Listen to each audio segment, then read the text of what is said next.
जन्मों के साथी हम साथ साथ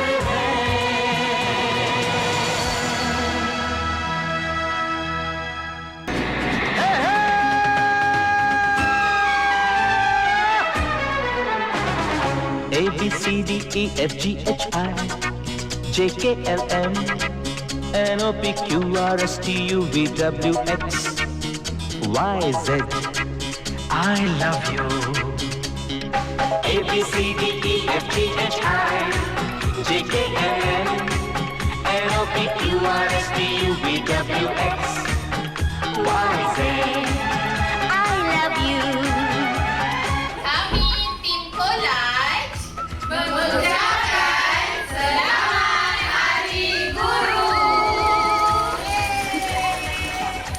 Kami tim Bukit mengucapkan Selamat Hari Guru. Kami dari Sports Teknik mengucapkan Selamat Hari Guru. We love you.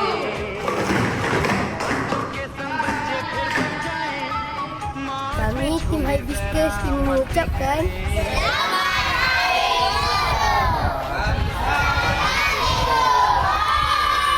UGDFC mengucapkan Selamat Hari Guru. Selamat Hari Guru kepada seluruh warga Sekolah Kebangsaan Alai. Makna nak ucapkan Selamat Hari Guru. Terima kasih kerana mendidik anak-anak bangsa. Terima kasih kerana berkorban apa sahaja untuk mendidik semua anak-anak bangsa untuk menjadi orang yang berguna. Walaupun profession guru ni kadang-kadang banyak orang underrated, banyak orang tak hargai, tapi makna nak tekan kat sini, makna dan seluruh rakyat Malaysia menghargai semua jasa guru-guru. Sebab guru-guru ni kan, walaupun dia punya profession ni selalunya macam dipandang enteng, tapi sebenarnya tidak. Profession yang sangat mulia, sangat kita berbakti dalam mendidik semua anak bangsa, sangat profession yang sangat sesuai lah. Orang kata guru ni membakar diri, umpama lilin membakar diri memang sangat sesuai. Okay, so you guys kena tahu yang guru-guru ni lah yang membentuk anak-anak bangsa. Terima kasih banyak kerana mendidik anak bangsa. Teruskan segala usaha, semoga Tuhan sajalah yang membalas segala jasa kalian.